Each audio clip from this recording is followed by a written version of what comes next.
Kwa jina naitwa Elizabeth Pius. Kulingana na changamoto tunazopata kwa ajili ya mwalo kuzama, sisi wa mama changamoto tulizonazo, mwanzo kabisa mwalo ulikuwa bado haujazama.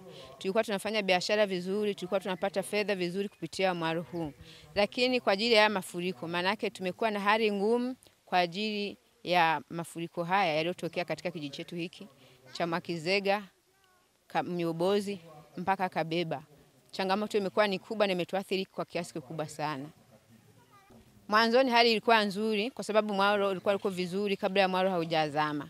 Kwa hiyo mambo yalikuwa yako mazuri, walikuwa wakivua, tunapata pa kuanika, wanunuzi wanakuja wananunua, tunapata fedha. Lakini kwa sasa hivi mwalo ulipoharibika, pa kuuzia hatuna. Kwa hiyo ni changamoto moja ambayo inasababisha sisi wa mama ituathiri pamoja na familia zetu na watoto, kwa sababu ilikuwa inatusaidia upande wa watoto na familia kwa ujumla kupata riziki zetu za kila siku. Kwa jina naitwa Caritas Dickson. Imetuathiri sana maana baada ya hapa kuzama kila kitu kilirudi nyuma.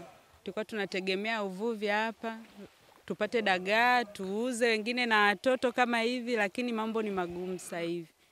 Kwa hiyo na watoto ndo kama hivi tunahangaika. Tulikuwa tunaomba tusaidiwe mitaji, tuangalie kazi nyingine ya kufanya kama hivi dagaa zinapanda bei kutokana na uchumi kuathirika. Vitu kama hivi kuathirika vyote vilizama. Hali ni ngumu kwa sababu hapa ndio tulikuwa tunategemea hata ukienda kuchimba muogo uuze unga, lakini utamuuzia nani ambaye akivua dagaa anaziuzia wapi? Kwa tumeathirika na watoto, njaa kali. Mimi naitwa Lailati Haruna. Mwenyekiti akiwa ni Salima Mahmud. Kwa kweli changamoto tulizonazo kama mlivyoziona, mwalo umezama kama tegemezi letu, kama ziwa Tanganyika, kama uhai wetu, kiwa tegemezi letu na tunalipenda.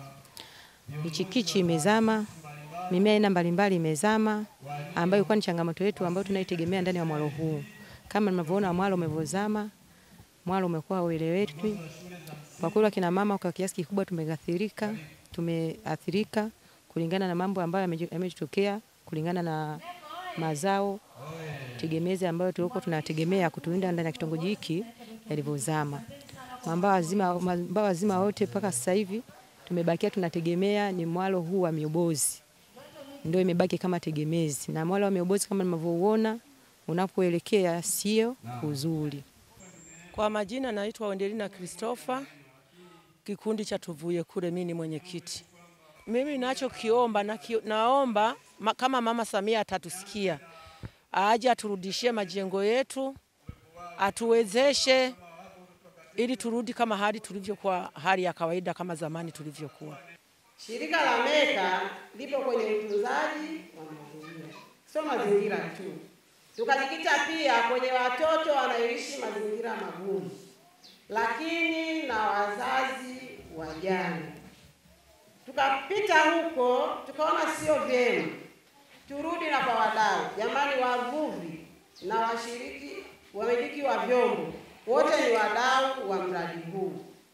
Tusipoachana na uvuvi haramu, tusipofanya mabadiliko chanya, basi tutakwenda kufeli. Watoto ambao tunawazaa mwisho wa siku watafika mahala watatulaumu tusipolinda hili ziwa Tanganyika. Niwaombeni ninyi wana vikundi, wakina mama, wajasiriamali wa mazao haya, wavuvi na uchakataji, naomba tuwe waangalizi wakubwa wa ziwa Tanganyika kwa kufanyia ulinzi wa achana na uvuvi haramu, lakini pia uharibifu wa miti kwenye misitu huko ya hifadhi na iliyopo nje ya hifadhi ya vijiji na kata na wilaya hii ya Uvinza yenye vijiji 61 na kata 16. Tuna haja ya utunzaji wa mazalia ya samaki. Bila kutunza mazalia ya samaki, kwa kweli sitegemei kwamba wajukuu na vitukuu kama watakuja kufaidika na hili ziwa Tanganyika. Kwa hiyo tukitunza mazalia ya samaki, nadhani tunaweza kupata hata mazao mengi ya samaki. Ukiangalia sasa hivi hili ziwa letu limekuwa halitoi dagaa wa kutosha, samaki wa kutosha. Leo hii ukifika Rukoma huko hadi hapa dagaa za Mwanza ndio zinatumika. Ziwa liko hapa lakini unakula dagaa wa Mwanza. Kwa hiyo kuna haja ya kujaribu tuwe wazalendo, tuuze mazalia ya samaki, tuache kutumia hizo nyavu mbovu au hizi ringnet, sijui kama huku ipo, kuna kokoro, kuna fimaya. Sasa hayo yote yanakwenda kuharibu nini? Mazalia ya samaki. Na kama mnavyofahamu, ile fimaya wanakuambia inaweza kukaa hata zaidi ya miaka 20 iko kwenye ziwa. Kwa hiyo inaendelea kuua tu samaki na dagaa. Kwa kuna haja ya sisi kama wakazi wa Myobozi tuhakikishe kushirikiana na taasisi ya MECO ili tuweze kutunza mazingira yetu tulionao hapa katika kijiji chetu.